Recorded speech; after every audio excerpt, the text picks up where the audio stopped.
Welcome, everyone. You are tuning into Engaging Walk. My name is Drake. And my name is Rubie. We believe in the power of walking together and talking together. It's a simple act to stay connected, and movement is key. This week, we are going to be doing a reaction to the Oppenheimer movie. Yep. So this week, we went on a date night. We went to go in Chula Vista and like the Otay Ranch area to go check out this film. And we were pretty excited about that movie. yeah, we bought the tickets like almost like a week in advance, and we were really looking forward to it, like Rubie was saying. But Yeah. then we got some spoilers, so if you haven't seen the film, one, we're not going to recommend it. No. So if if you want to watch the film and you're looking for a reason not to, you can tune in. But there are definitely going to be some spoilers. And Yeah. kind of like a spoiler alert is like we didn't actually finish the whole movie. That's how much we didn't like it. So we left about midway through, and then today we're going to discuss a little bit about that and give you guys our reaction to this movie that a lot of people seem to actually have enjoyed. Yeah. So today I went to look up into the rating, and it's like 8.6 out of 10. And I'm like, no way.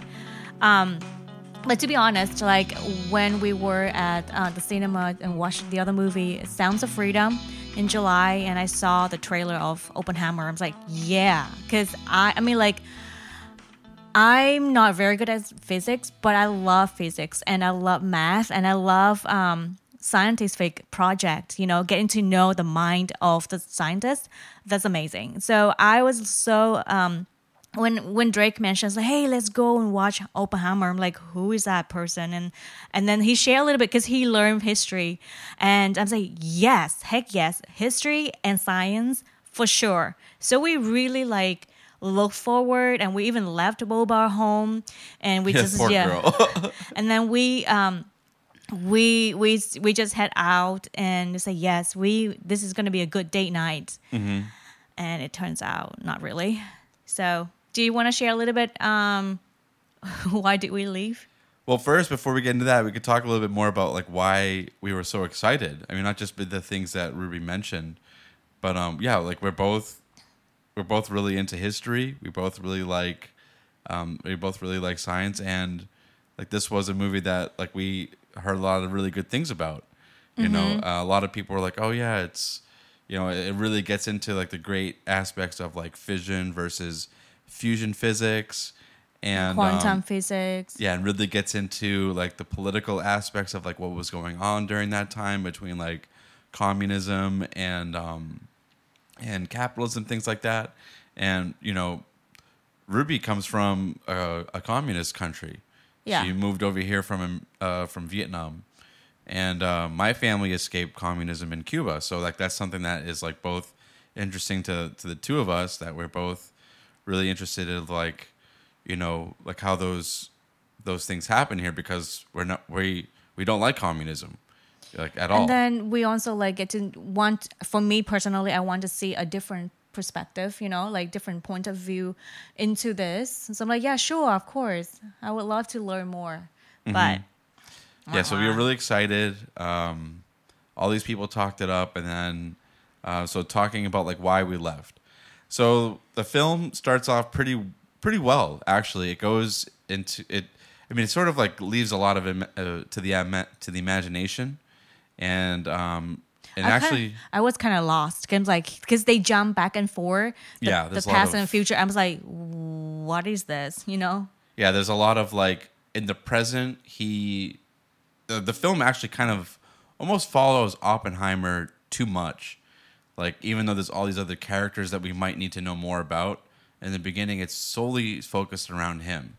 And that's actually one of the major points that I thought was, there's a line in that film that like kind of like speaks to how eerie that is. But anyways, there's we'll talk about that later.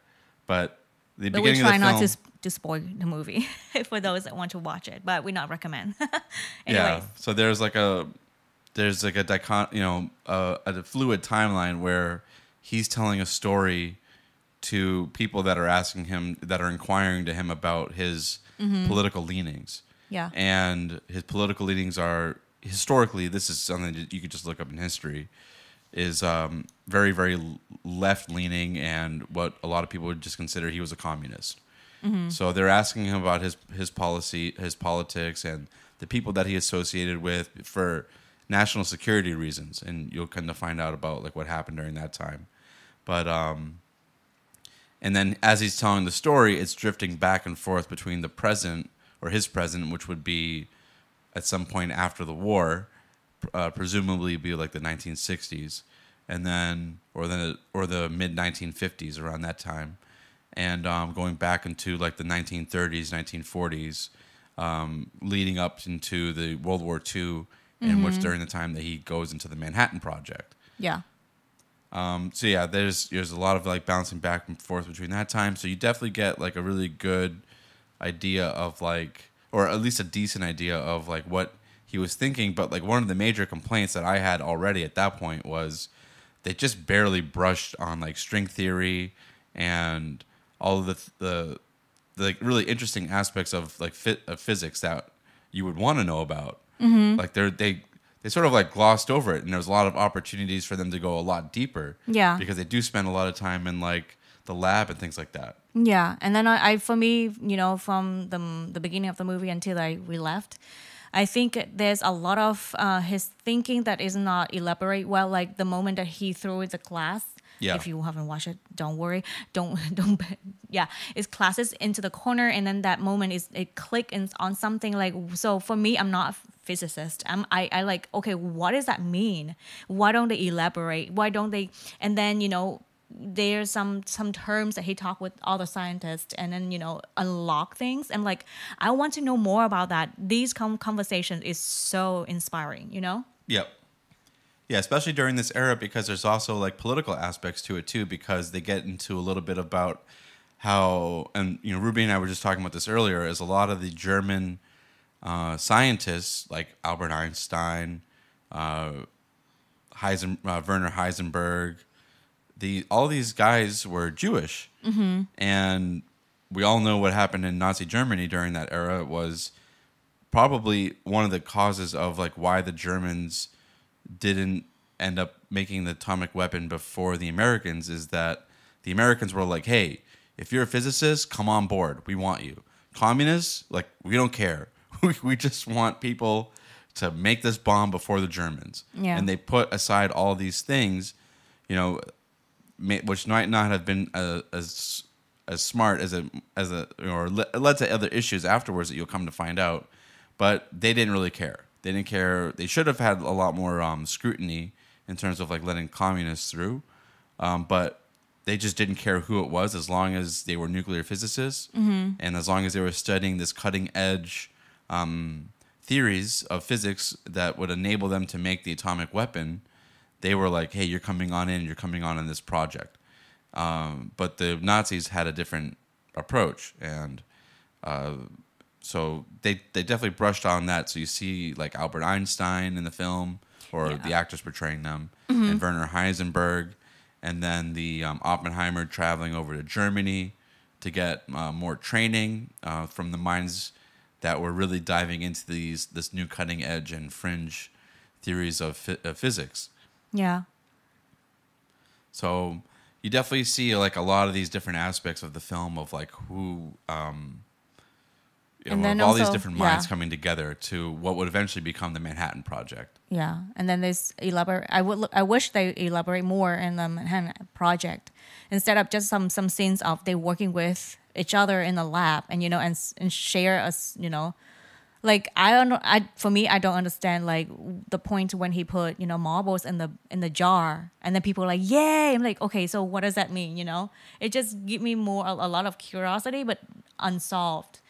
Throughout the movie, and for me now I understand a little bit more the shift, the change in you know the American university, because they have the physicists and scientists that have a background of you know communist and become a you know a professor, and that become a shift into the universities. You know? You could see the roots of like how today. A lot of when I was going to school, I went to American University here. I went to UMass Boston.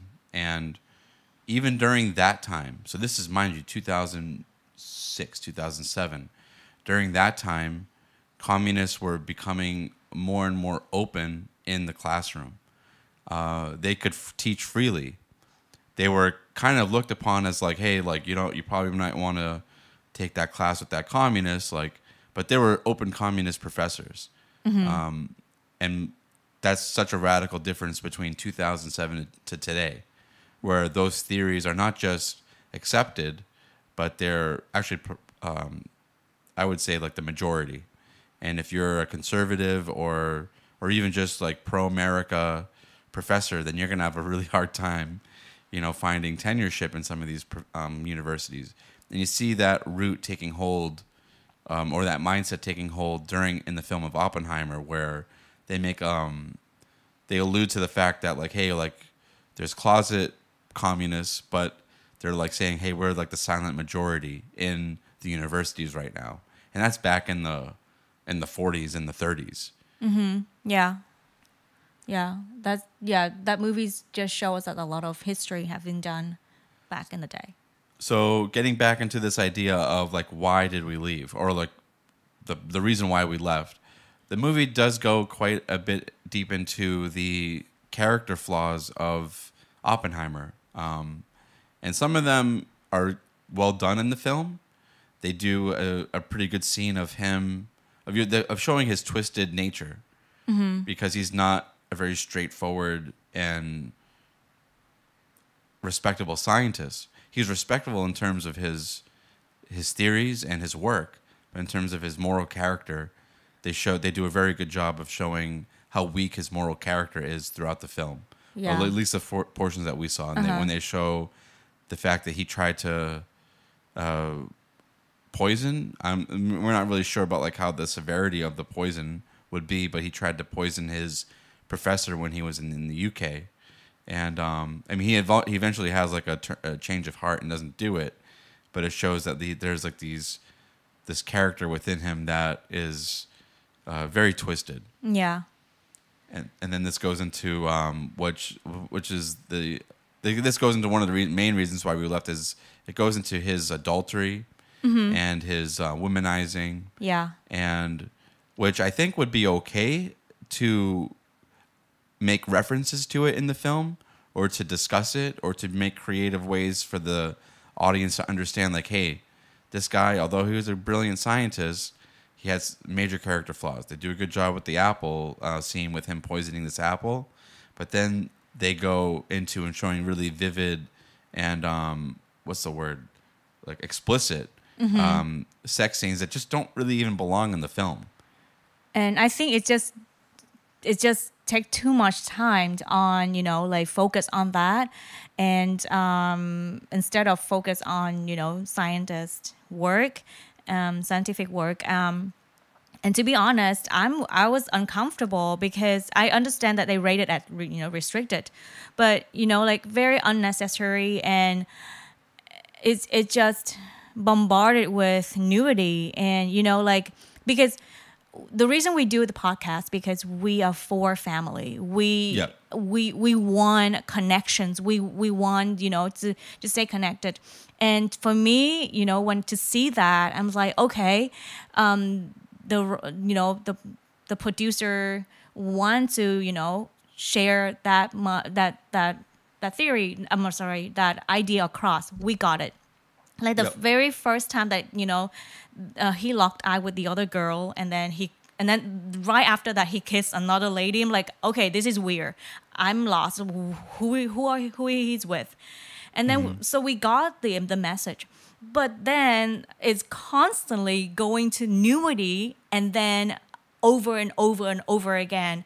And for me, to be honest, I was not happy, and I was totally upset. I'm like, we need to go. We need to leave, because our eyes and our ears are very important. And then whatever like we allow to see in is, people say, oh, it's okay, it's you just watch it once a while, it's fine, no, it's no problem. No, the next time you walk out of that movie, or maybe you doing driving or working, that pictures will come up, and then that picture is stirring something else that's just lost. and then that is spirit that we do not want in our marriage, you know. Maybe it's not okay. I don't have them, that thought toward my spouse. But hey, we allow that because we watch it. We allow that into our mind already. So everything starts with a thought. So that's why I'm like, I don't like this movie. Where it's going, I want to see I regret not to stay at the end because I don't see the final thing, which is that but I will not tolerate 3 hours. Maybe if it comes out on when it comes out on like Netflix or something like that, we could watch it and then skip through. but like it seemed like. I will not tolerate to just watch nudity and adultery and on it my wasn't face. just like the nudity that was the problem. I mean, nudity can be, I think, like in certain instances, could be like necessary to tell the story. So, like for example, like if there's if you're watching a movie about survival, and a man is trying to survive out in the wild and then falls into the river. And now he's got to take off his clothes to dry them out, or else he's gonna die. Because like wearing wet clothes in the freezing cold is just you're gonna die. And then telling that aspect of the story is kind of needed to show like the trials of what a survivor is going through. Mm-hmm. But this wasn't that. No. Those scenes did not belong into the story. It just to be honest, it just celebrate adultery, and then this like a jealousy between two women. This is not a family look like, and this is not what we stand for. Yeah. And then that's why we look at each other when it's like, are you comfortable watching this? And like, no. Yeah, and I think to fully understand like how much this didn't belong into the film, I have to describe the scene. There's one scene that was particularly disturbing because he is in the middle of being interviewed by, so spoiler alert, if you want to just fast forward through. He's in the middle of being interviewed by, it looks like the FBI. And the FBI, at this point, I think that they have revoked his security clearance because his security clearance was granted in order for him to be able to see all aspects of the project. So if anyone that's been through a security clearance like I have, like it's not an easy thing, especially for like that level of security. So they're like really scrutinizing him, and they're going over every aspect of his life. And for one thing, his wife is in the room, which I don't think is part of that process. Like there's no reason why they would have in the real world. There's no reason why they would have his wife in the room. It actually would probably impede him from speaking freely. So that it didn't make any sense of like why they had her in there. But to Rubie's point is like they're trying to invoke that jealousy. They're trying to invoke that like the spirit of like him having this conflict of interest between his current wife and then his previous one because they still have a relationship. And then they make that like known throughout his interview, much to the embarrassment of his current wife, because clearly she didn't know, or she might have had suspicions, but she didn't know for sure. And now they're bringing that up during the interview process, and then instead of just like speaking about it, they go into like almost like a weird like fantasy, or like it's not even really like a fantasy. It's like the producers putting in this scene where like they're almost, how do you put it? Showing how naked and revealed he is during this interview, but not just naked. Like that would be one thing to show the viewer or the audience like, hey, this man is like being exposed, and then symbolically he's being exposed, and then they show him being exposed by showing him like naked at this interrogation scene. But they didn't stop there. They go the extra mile, and then have him having sex in the room.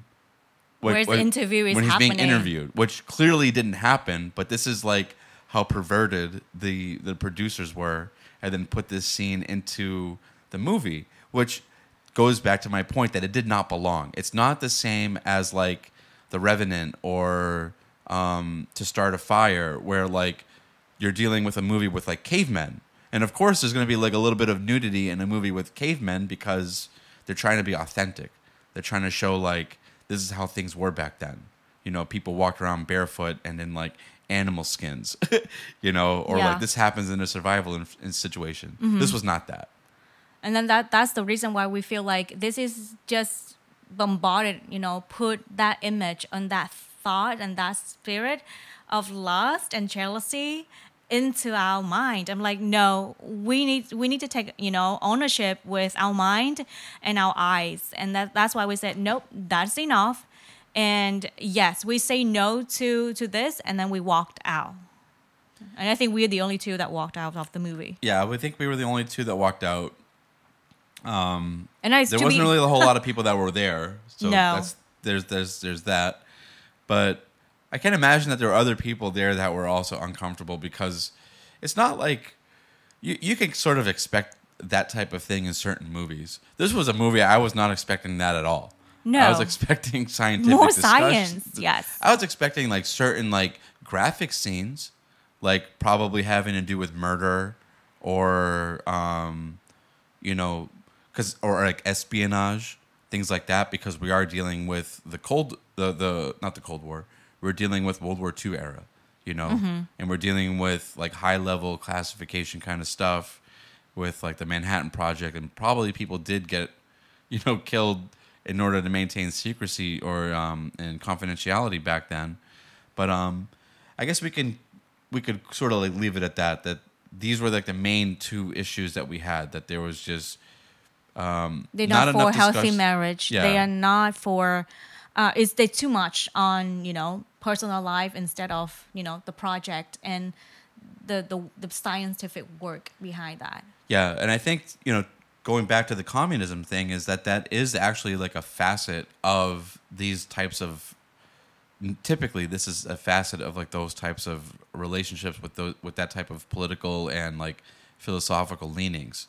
That because their philosophy of life is like no borders, no boundaries, just do what you want, like everything's okay. Yeah. That mentality permeates into their way of life and even their marriage. Yeah, and then for me it's really sad when I see the wife is instead of taking care of the baby, she say no, I'm sick of this baby and I'm gonna drink, and then they feel okay to bring their infant to another family and say you take care of this, and I'm so shocked to hear the other man say like, Oppenheimer, Yeah. you see more than we do.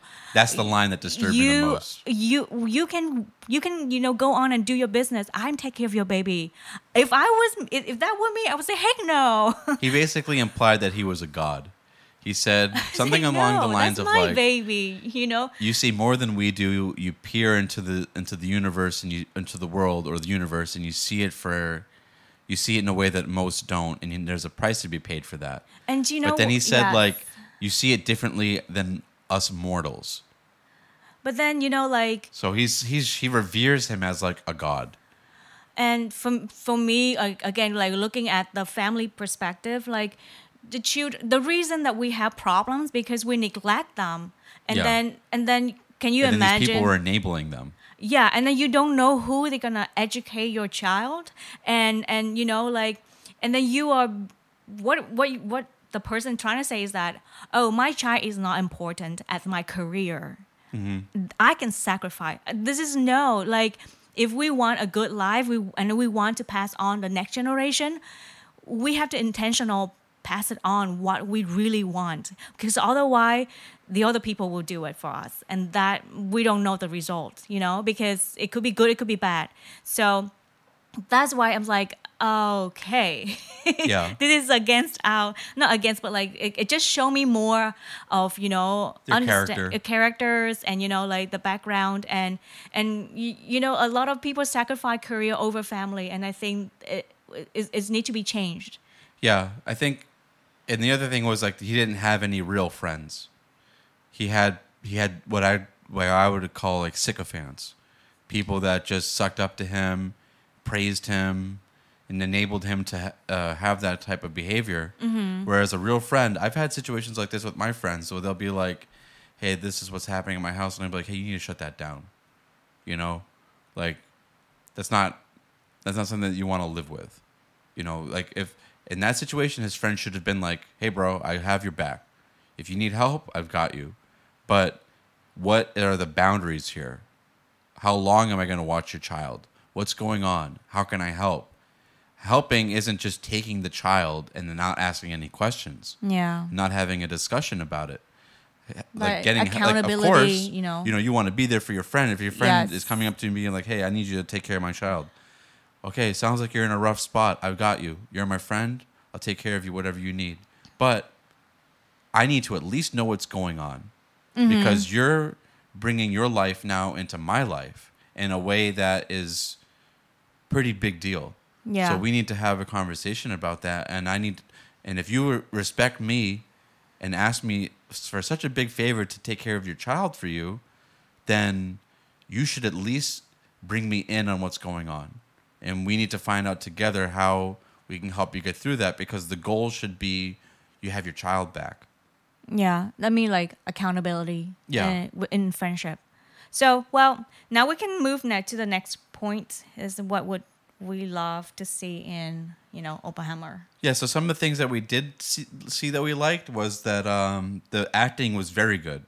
Yeah, for sure. The acting, the cinematography, the way that they painted this as like the early 40s, 30s, and they made the time frame and they made like the timeline, or like the time period, I should say, very accessible. That you felt like you were watching something back in the 40s, even though like the technology and the cinematography and like the quality of the film was very contemporary, but they did give it that 40s feel with like the attire, with the way that the characters acted, with the clothes proliferation and, of yeah. smoking. They were able to smoke throughout the I was wherever surprised. they wanted. I was like, wait, hold on. Yeah, I was surprised I about had to that. explain scene. that to Rubie that like even in the 90s that was a thing. Like you could pretty much smoke wherever you wanted in the 90s. Yeah, because they smoke in the lab and also like the classroom. Yeah, the classroom, it was- wherever they wanted. Yeah. So yeah, that was really good aspects of the film, and I guess like one thing we could touch on is like the beauty of science. That like that there is a lot of beautiful things that happen in the scientific world, where these scientists do peer into like the inner workings of our universe and see, especially like in the world of like physics and mathematics, they can almost like see God's mind at work.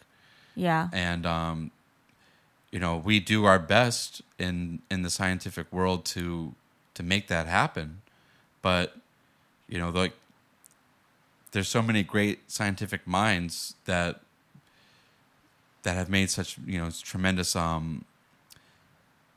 progress in that area, and one of them is Albert Einstein. And then they show Einstein in the film, and you can just see like the difference between him and Oppenheimer. Yep. Where what's Einstein doing throughout the film? He just hanging out. He just take his walks taking walks through nature. To natures, and I love when the response of Einstein when Oppenheimer came to him and say, "Hey," because he worked again. Spoiler again. Yeah, spoiler. He works with other physicians and physicists, and then and they they come up with something, and then they want like, okay, let's check with Einstein because he's genius too. But when Einstein look at this and then I look at the paper, he said like, this is your project, it's not mine. And I feel like, well, at that point in the movie, I didn't see the whole review of characters of Oppenheimer, and for me, he just like a good scientist. But then slowly on, as like Einstein respond, it just showed me how much character that Einstein carry, and he said like, and then other scientists like, I can't do this project because ethical and things like that. But like so I love that contract. Yeah, so basically he shows him like the mathematics that show that like, and which is a real concern at the time, based off these mathematics, was that the nuclear reaction the nuclear reaction of creating the nuclear weapon, the atomic bomb, would not just stop at the nuclear reaction that it had within the bomb, but that the nuclear reaction would also ignite the atmosphere. Yeah. So they show, or Oppenheimer shows this formula, this mathematical formula that basically shows that to Einstein, and Einstein's like, he's like, well, you're gonna have to run the numbers. He's like, that doesn't sound like my problem. It sounds like your problem. I don't want anything to do with this. So he's basically telling him very like courteous, like respectfully, like, yeah, that could probably be the case, or it could not. I don't really know, and I'm not really involved in that, so I got other things to do. And then he just kind of just like walks around and he's continuing to observe nature and having and enjoying his life. So you see two very different modes of thinking in terms of like physics, where Einstein loves, or at least they painted. I'm not an expert on Einstein, so I can't really speak to like how he was in the real world, but at least that is at least how he's painted in his official stories, is that he was sort of just like your average guy that just loved physics and spent his whole life working on that and enjoyed his life outside of it. Whereas, Oppenheimer was a lot more politically motivated and, had other like serious character flaws. And for me, when I watched that, I also like have a thought of what was it that at that period of time that birthed so many scientists and scientific project that like make a big impact until nowadays. Like people still learning about quantum physics, like and nuclear, and it just so much. And then why is it at that era that birthed so much good stuff? And I wish that we also like going to that era again, for this society with technology that can birth something meaningful, something that for instead of having worry about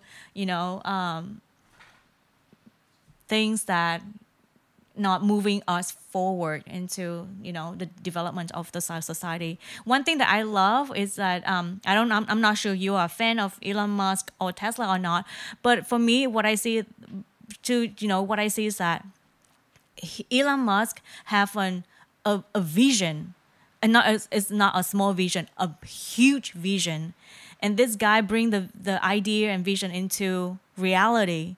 And I'm talking about, like, I'm not sure if you have an experience with Tesla or not, but before Tesla, we have, electrical vehicle. But the experience with Tesla is that he bring the standard way more up and into the points that I was like, wow, he's really like throughout thinking about this product, and it's very efficient. Of course, it's not perfect, but compared to different, electrical cars before Tesla, this is a way advanced, and it's have throughout planes like I mentioned, and then another guy like Steve Jobs, right? So before we have smartphone, iPhone is bringing to the market a different standard, and then now other innovations coming in, but like. For me, I'm not a scientist. This is not my field. But I wish we have more scientists, like that have big vision that want, okay, I want to contribute to the world, this. And, There was definitely an era, and this is probably the tail end of that era. This is like the last period of that where, you had your Nikola Teslas, which is what Tesla was named after. You have your Albert Einsteins, your Alexander Graham Bell. All of these like what's his name? Thomas Edison, like Henry Ford. All of these guys back then, the Wright brothers, they were all like their era of like rock stars. Yeah. And the American people back then like aspired to be like entrepreneurs, inventors, like the whole like this like it was like such a whole, an era back then of like I want to have these patents, I want to have this invention, and there was such a boom in that era of inventors and people that were trying to make products and make services that made people's lives better. But yeah, like, and actually this movie does a really good job of showing the marked decline of that era, that the few ideas that are new are like tainted, or subversive, and the rest of it is just carbon copies of what were done back in the 80s and the 90s with just like a little bit of repackaging. And that's like Hollywood today. Hollywood might come out with like a movie that like has the potential to be like a great film, like Oppenheimer, and then they pervert it. Yeah, and it's pretty sad. And then they'll have like all of their other movies will just be redos of movies that were from the 80s, or superhero movies that just keep redone and rewashed. It's almost like we're stuck in this like mindset of like, well, everything that was ever good was already done, so we're just gonna keep following that formula without thinking outside the box. Which is not true, because every one of us is very unique, no matter what, And then I think back in the day, they are all dreamers. Even though they're scientists, they dream big dreams, and because of that, it pulled them into the reality of their achievements. So I think talk about that. For me, I think I have to continue to like take time to dreams instead of getting into the huddle of the weeks, and doing new things, doing things that you loved and meaningful. And I think that creativity is a thing, so the strength that people can pull us into new things. Yeah, I think that's a good note to end on. We are going to be changing our format for Engaging Walk going into the future. We do have 2 episodes that were just released on YouTube. So these episodes are from weeks past, but we were able to get a video copy, or we were able to videotape ourselves doing the podcast. So if you'd like to see that, hopefully you do. It's on YouTube. You can just go into Engaging Walk, and you can see episodes. I think it's 12 and 13, which is Growing in Faith and Love Maps, respectively. So you can see us doing that podcast on YouTube, and going forward, that is going to be our intention, is to do 15-minute podcasts with the video, and so you can see those all on YouTube, and then you can also listen to the audio portion on Spotify, Pandora, Apple, whatever it is, wherever you can listen to podcasts, you can listen to our podcast. And we thank you guys for listening. And you want to talk about the assignment? Yeah. So we also want to let you guys know about this assignment for this week. So Rubie and I stepped outside of our comfort zone. Normally, Yes. we go it safe, and we watch like PG movies, like or like Sound of Freedom, a movie that we know is like, It's for life. It's Yep. For families, and So, all yeah, the good stuff. we try our very best to stay clear of like movies that are, perverted, like the one that we just saw. But anyways, we want to encourage you guys to step outside your comfort zone and watch a film or documentary if you want to play it safe. But even those, you never know. That you normally wouldn't watch as a couple, and discuss the ideas and emotions that it stirred up within. Yeah.